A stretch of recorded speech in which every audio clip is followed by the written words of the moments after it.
मैया सुनीति आज आंगन में बैठी है, तो एक बेटा की याद कर करके मैया सुनीति रो रही है और रो करके परमपिता परमेश्वर से प्रार्थना करती है, प्रभु घर में बेटा पैदा नहीं हुआ, ऐसे जीवन से तो मर जाना अच्छा है।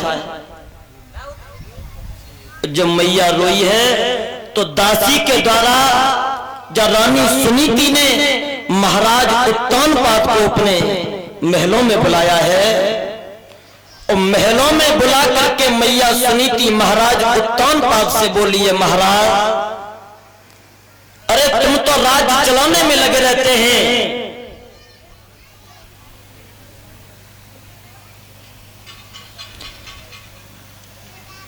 तुम तो राज्य चलाने में लगे रहते हैं, लेकिन आपको कुछ मालूम है?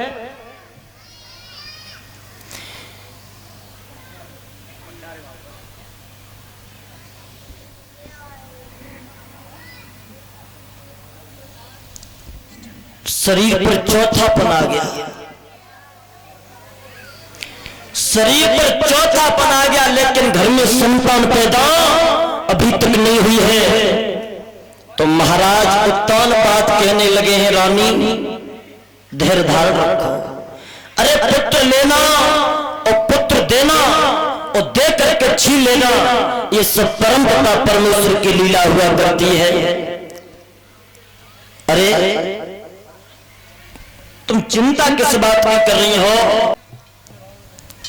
चिंता न करो। तो रानी सुनीति कहने लगी है, महाराज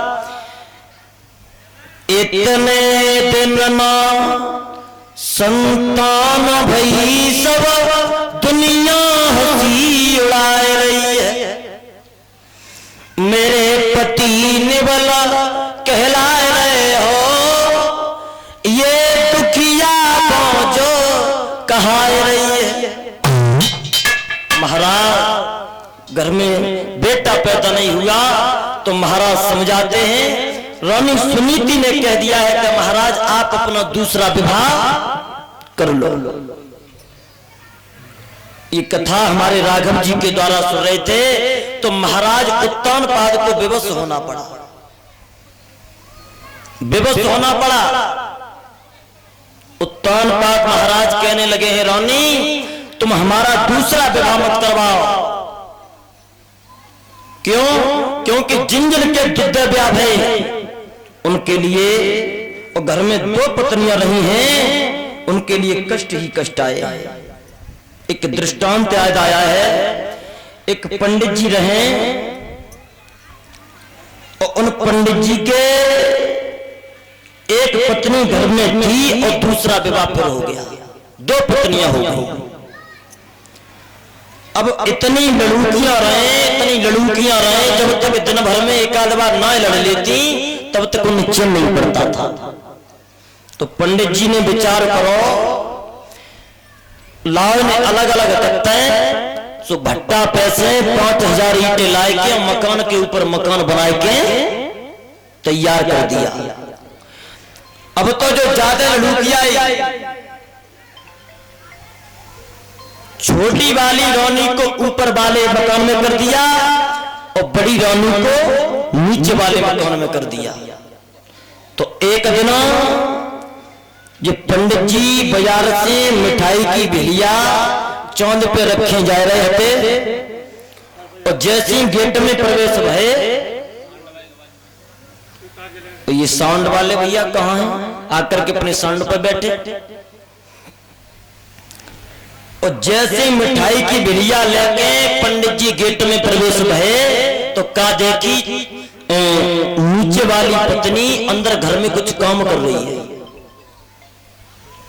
कुछ काम कर रही है।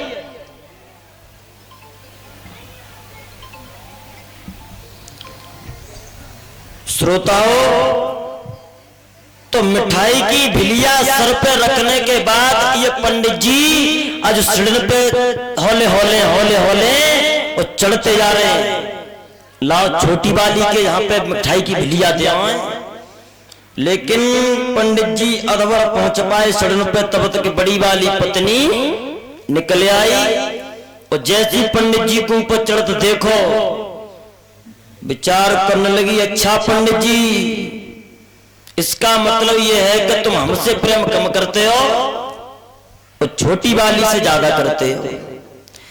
वे ऊपर से देख रही, सो नीचे से बड़ी वाली पत्नी को पंडित जी को मुरा पड़ने पड़े हुए, और पंडित जी को मुरा पकड़ के बड़ी वाली तो नीचे चढ़ रही है, ऊपर वाली को कछु ना मिलो, तो पंडित जी की एक हाथ भर की लंबी चुटिया आती।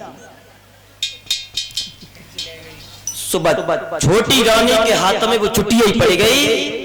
अब तो छोटी वाली ऊपर खींचे और बड़ी वाली खींचे।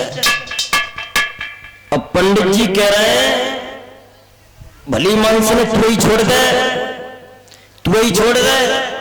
सो वो हाथ भर की चुटिया हती सो छोटी वाली के हाथ में रह गई, और पंडित जी जवान सीधा के चले।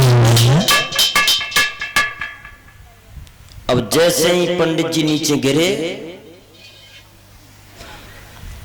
पंडित जी की गजी सी चीर के धर गई, इधर खेचा तानी चल रही है। और उसी रात को 4 चोर चोरी करने के लिए आए, तो वह गांव में और कछु ना मिलो, पंडित जी को ही घर चोरी करवे के लिए मिले। पंडित जी के घर में जैसे प्रवेश हुए तो का देखी पंडित जी की खींचातानी चल रही है। विचार करो भैया, चोरी तो रोज करी, और आज कैसे चरकस चंत कब देखो या चरकस को देखो। और जैसी पंडित जी की निगाह चोरन पे पड़ी, पंडित जी चिल्लाने लगे, हमारे घर में चोर। अब तो पंडित जी ने जैसे ही चिल्लाओ, सो गांव वाले ने चोरों को चारों तरफ से घेर लिया। अब घेर करके थाने में ले गए। थाने में से ये फैसला पहुंच गया अदालत में, एक अलगड़ाव में पंडित जी थाड़े और एक अलगड़ाव में चोर थाड़े। तो जज साहब बोले, क्यों पंडित जी, ये तुम्हारे घर में चोर चोरी करने के लिए गए हैं? पंडित जी बोले, ये चोरी करवे गए तो हते, लेकिन इनने चोरी कर नहीं पाई, तो बताओ ने क्या सजा दी जाए, बताओ ने फांसी लगवाई जाए?